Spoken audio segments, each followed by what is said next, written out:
Okay, next one I'm going to do is what a lot of people have a problem with nowadays, and that's lust. Lust.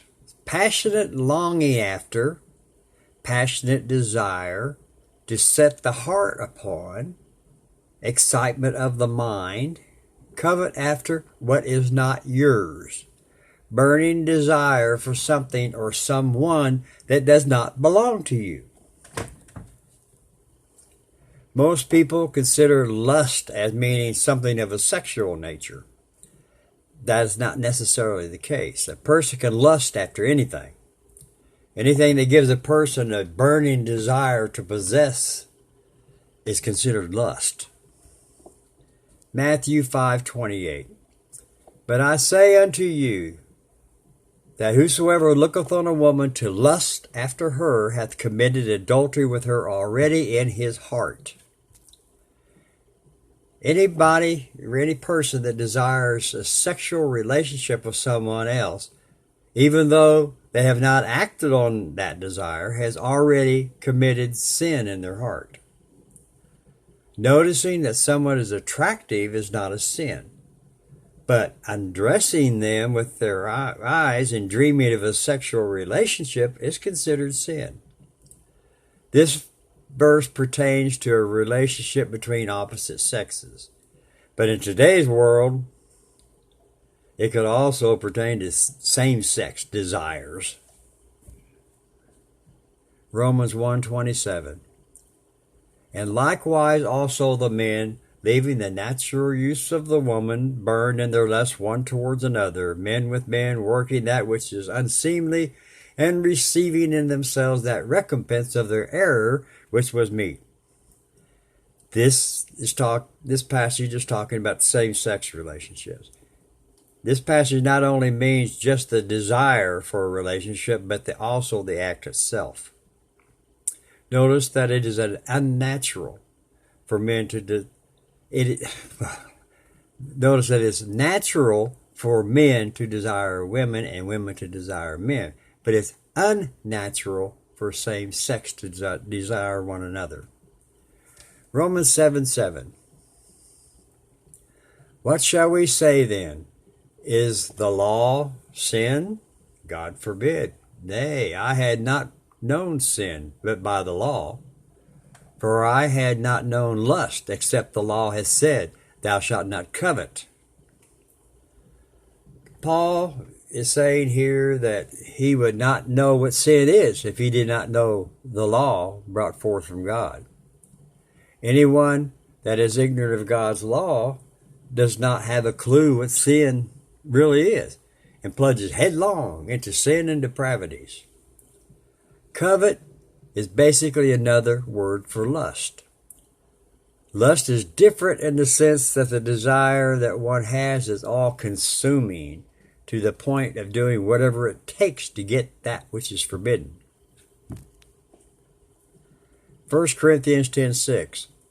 Now these things were examples, to the intent we should not lust after evil things, as they also lusted. People that know the law of God seek after evil things. Believers should not lust after evil things and the things that the world promotes.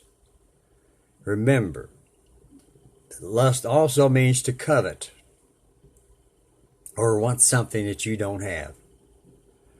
Look what's happened to this nation today. The majority of people seek and desire the things of this world. Why? Because they have not been taught the laws of God and have no clue that they are in sin.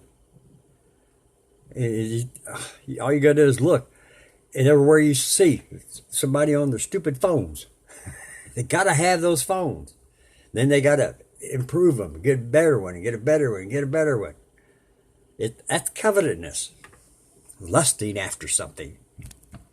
Galatians 5:16. This I say then, walk in the Spirit, and you shall not fulfill the lust of the flesh. Our fleshly bodies desire many things that's not good for us. What this passage is saying is that if a person gets filled with the Spirit, the person will not fulfill the lust of the flesh. There are many things that our bodies desire, such as sugar, nicotine, sexual satisfaction, etc., etc. Walking in the Spirit will keep these desires at bay most of the time. First Thessalonians 4:5. Not in the lust of conspicuance, even as the Gentiles which know not God. Conspicuance, concupiscence, or however you pronounce it, is longing for what is forbidden. The people who do not know God always desire and lust after things that are forbidden to them. It is the nature, because they lack the knowledge of what sin is, and continually want something that they don't have. James 1:14. But every man is tempted when he is drawn away of his own lust and enticed. Every person alive is tempted and enticed by their own desires and their own lusts. That's the reason it's so important to do one's best to walk in the Spirit. James 1:15. Then when lust hath conceived, it bringeth forth sin. And sin, when it is finished, bringeth forth death.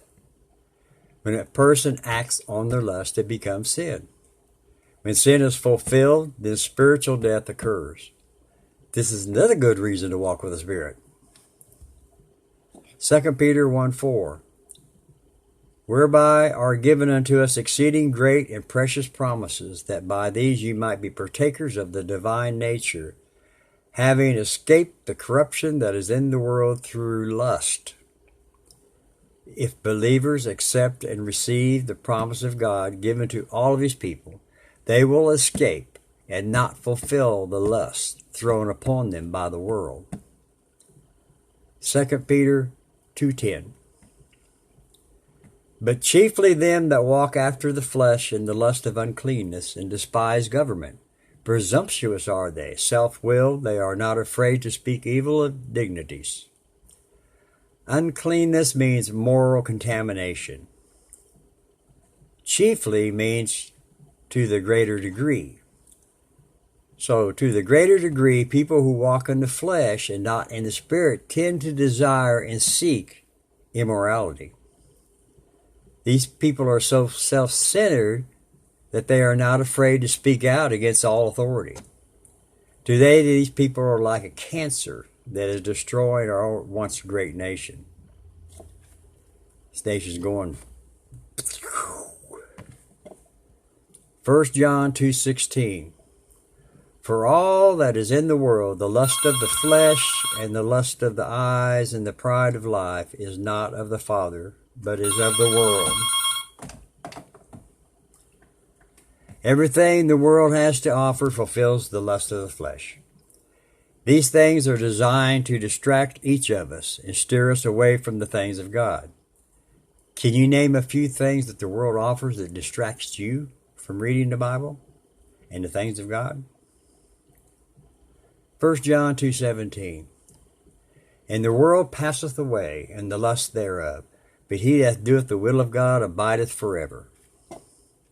Everything this world has to offer will one day be completely erased. Those who resist the lusts of this world and follow after the things of God will reside in God's kingdom forever. It is of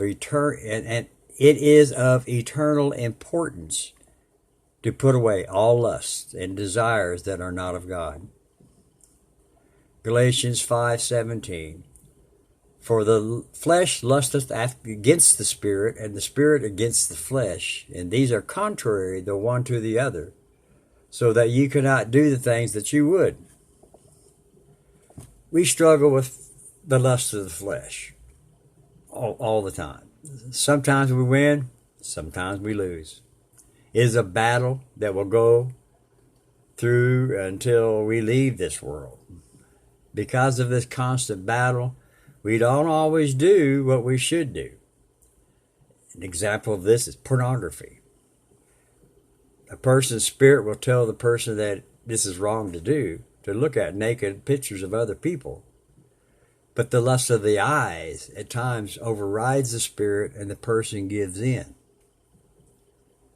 Since this is an evil act, it becomes a habit and something to desire and lust after. There are many things that we lust after. Some lust after food, others a nicer home, a car, a boat. There's nothing wrong with wanting nicer things, but when you become obsessed with getting these things, or neglect your obligations to get these things, you're then lusting after the things and it becomes a sin. I just wanted to go, what the scripture says about lust and add this to all my list of things I need to do. Well, you have a blessed day, and God be with all of you.